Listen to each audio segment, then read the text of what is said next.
¿Qué tal, queridos amigos? Bienvenidos a una nueva catequesis en casa. ¿Cuál es el octavo mandamiento? Preguntábamos en la catequesis pasada y espero que ya pues todos lo recuerden.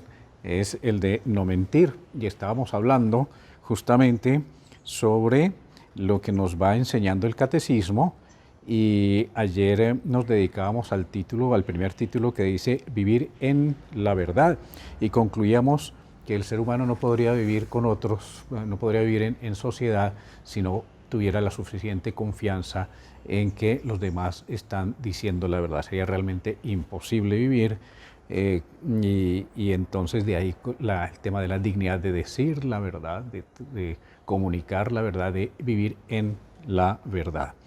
Ahora hay un segundo título que dice dar testimonio de la verdad y hablamos de esto, decimos solamente un tema porque después pasamos al siguiente que es un poquito más extenso.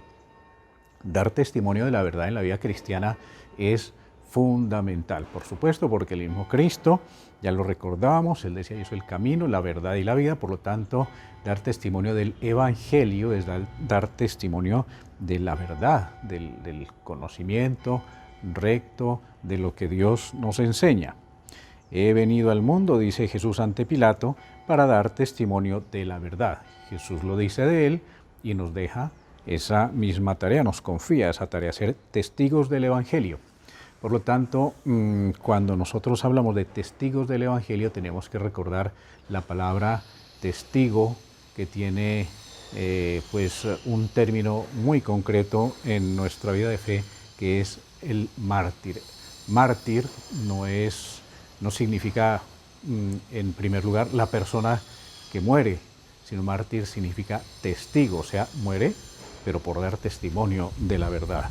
El testimonio máximo de la verdad, de ser fieles a la verdad, es el martirio. Por lo tanto, en nuestra fe cristiana el martirio no es una derrota, no es salir vencido por el enemigo, sino salir vencedor, entregar incluso la vida por defender la verdad, la fidelidad a la verdad, pero la verdad de Cristo, no cualquier verdad secundaria que de pronto nos interese, como pues por cuestiones políticas o ideológicas que de pronto tengan menos importancia. Por Cristo, sí, la verdad con B mayúscula.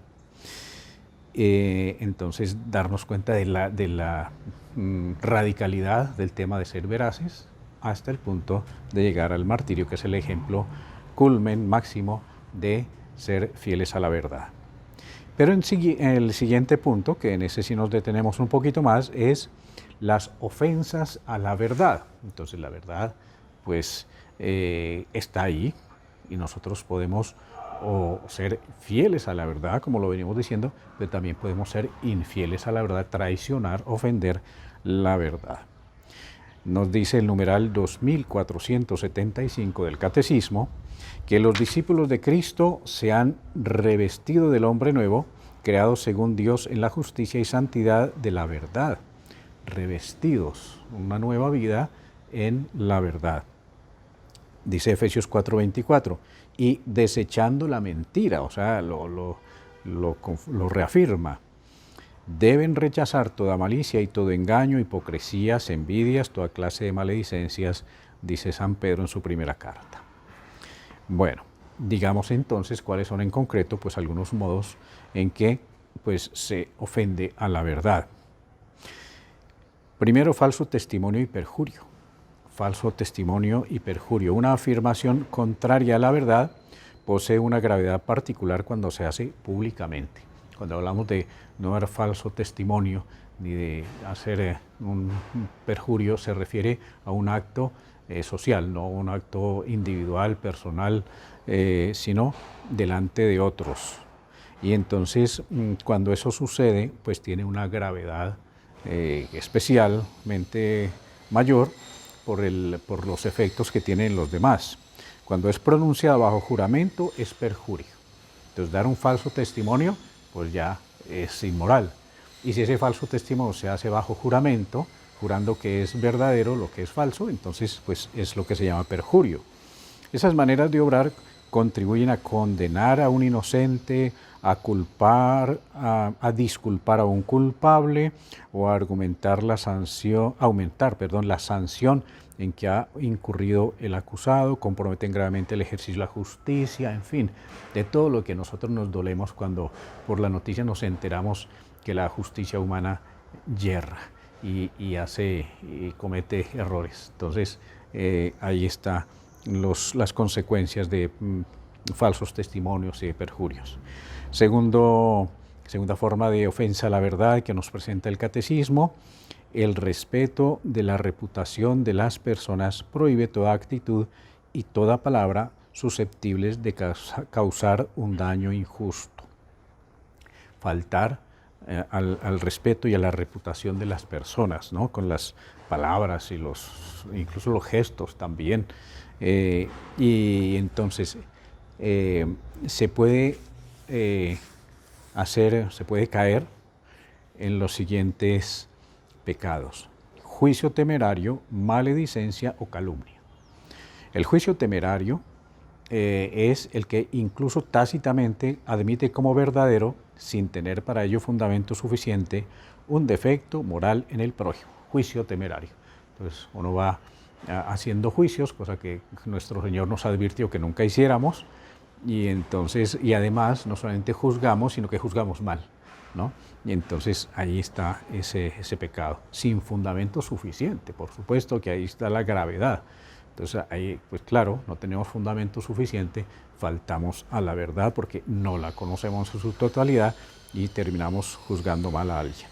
Segundo, maledicencia: el que sin razón objetivamente válida manifiesta los defectos y las faltas de a otras personas, que los ignoran. Uno no tiene por qué estar diciendo los defectos y las faltas del prójimo a otros, difundiendo los errores de los otros.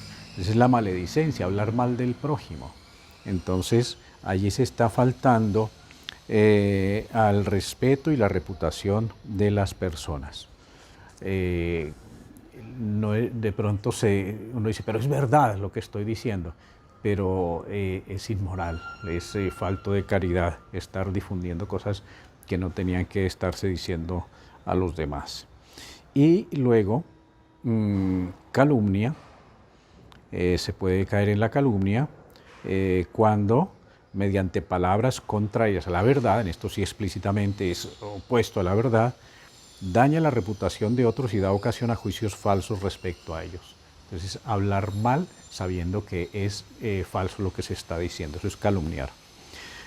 Para evitar el juicio temerario, cada uno debe interpretar en cuanto sea posible en un sentido favorable los pensamientos, palabras y acciones de su prójimo, o sea, acostumbrarnos a pensar siempre bien del prójimo, ¿no? Salvaguardar la honra del prójimo.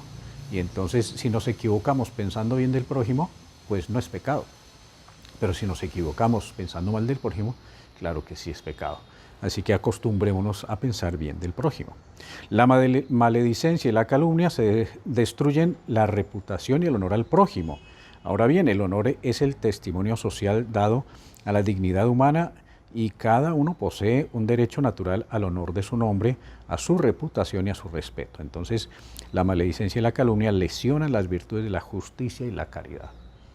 En eso está el pecado, una falta contra la justicia y contra la caridad.